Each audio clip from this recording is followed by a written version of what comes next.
కొత్తగూడెం ప్రభుత్వ ఆసుపత్రిలో శాసనసభ్యులు కూనంనేని ఆకస్మిక తనిఖీ, సిబ్బంది పనితీరుపై ఆగ్రహం, రికార్డుల నిర్వహణపై అసంతృప్తి, తీరు మార్చుకోవాలని హెచ్చరించిన శాసనసభ్యులు కూనంనేని రాకతో హుటాహుటిన ఆసుపత్రికి చేరిన వైద్యులు మరియు సిబ్బంది పేషెంట్ల పట్ల నిర్లక్ష్యం వహిస్తున్నారని అనేక ఫిర్యాదుల నేపథ్యంలో శాసనసభ్యులు ఆకస్మిక తనిఖీ నిర్వహించినట్లుగా తెలుస్తుంది. మంచి ఆలోచనతో పనిచేస్తారనే దాంతో వాళ్ళని ఇబ్బంది పెట్టకూడదని మామూలుగా ఇన్ని రోజులు ఎప్పుడైనా రివ్యూ మీటింగ్లు పెట్టి వాళ్ళకి చెప్తా ఉన్నాం, జాగ్రత్త చేయండి అని. అయినా వాళ్ళలో ఏమి మార్పు రాలేదు. 34 మంది డాక్టర్లు ఉండాల్సిన వాళ్ళు ఇప్పుడు నేను కరెక్ట్గా 9ంటికి వచ్చి చూస్తే కేవలం 12 మందే ఉన్నారు. ఓటీ పేరుతో కొంతమంది ఒక 7-8 మంది ఉన్నట్టున్నారు. అంటే ఆల్మోస్ట్ ఓటీ కానీ ఏ పేరుతో తీసేసినా 34కి 12 మంది ఇక్కడ ఉన్నట్టు.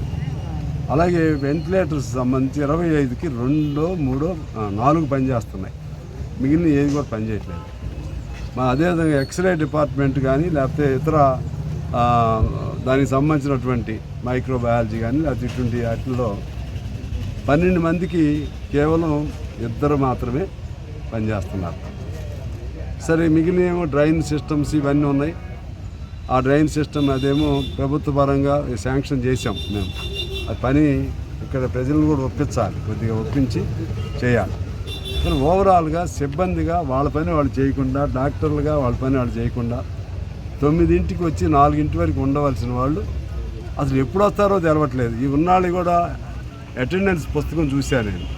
అటెండెన్స్ పుస్తకంలో అసలు వాళ్ళు యాబ్సెంటిజం పెట్టుకోలేదు, అటెండెన్స్ కూడా పెట్టుకోలేదు.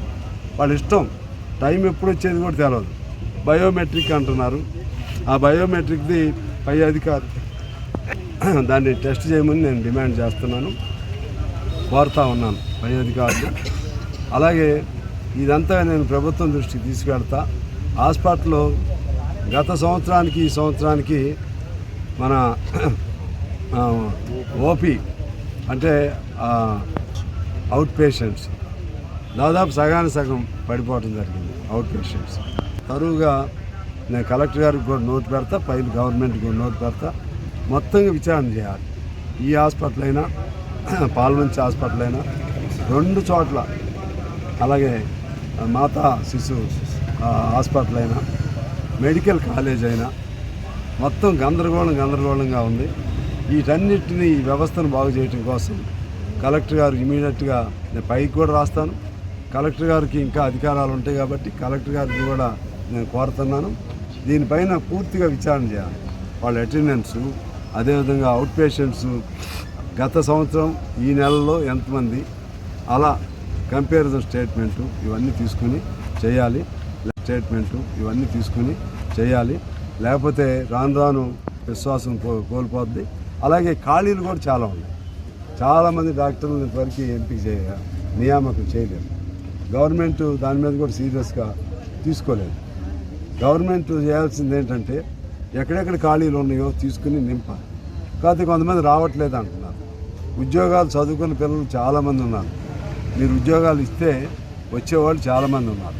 అందువలన ఇంత పెద్ద ఎస్టాబ్లిష్మెంట్స్ పెట్టుకుని కూడా ప్రజలకు విశ్వాసం లేకుండా ఎప్పుడు ఆపదలో అర్ధరాత్రి వస్తే గ్యాస్ లేదంటారు, సిలిండర్ లేదంటారు, లేకపోతే ఎక్సిలేటర్ లేదంటారు, అది మన ఎక్స్రే. ఇంకా ఒకసారి అయితే ఆపరేషన్ ఉండగానే కరెంట్ పోయింది అంటున్నారు. ఇవన్నీ ఎవరు బాగు చేయాలి? ఇవన్నీ ఒక ఎమ్మెల్యే డ్యూటీల్లో ఇది ఒక భాగం అయినప్పటికీ ఎమ్మెల్యే ఒక్కటి చేయలేడు. దీనిపైన ఒక నిఘా విభాగం ఉండాలి, మెడికల్ డిపార్ట్మెంట్ విభాగం ఉండాలి. దాన్ని నిరంతరం దానిపైన నిఘా ఉండాలి, ఇన్స్పెక్షన్ ఉండాలి. అలాగే తప్పు చేసిన వాళ్ళపైన చర్యలు తీసుకోవాలి. అంటే కొంతమంది వాళ్ళు రారు, లేకపోతే యాక్షన్ తీసుకుంటే అసలే ఉండడాన్ని సెలవు వెళ్ళిపోమనండి. వాళ్ళ పని. చాలామంది పిల్లలు ఉద్యోగాలు లేక బాధపడుతున్నారు. డాక్టర్ చదివిన వాళ్ళని పెట్టండి. స్పెషలిస్టులు లేరు, ఏది లేదు. అసలు దాని మీద శ్రద్ధ పెడితేనే కదా. ఆ శ్రద్ధ లేదు. ఇంత అన్యాయంగా ఉంది ఇది. ఈ వ్యవస్థ పైన ఖచ్చితంగా నేను ప్రభుత్వం దృష్టికి తీసుకెళ్తా. ఇది బాగుపడే వరకు కూడా నేను వారానికి ఒకసారి ఖచ్చితంగా 9ంటికి వస్తా, మధ్యలో వస్తా, సాయంత్రం 4ంటికి వస్తాను, 4ంటికి వస్తా. ఏదో నా ఇష్టం వచ్చిన పద్ధతుల్లో నాకున్న సౌలభ్యాన్ని బట్టి వస్తాను. ఈ సెట్ అయ్యే వరకు నేను ఈ బాధ్యతలో ఉంటానని తెలియజేస్తాను.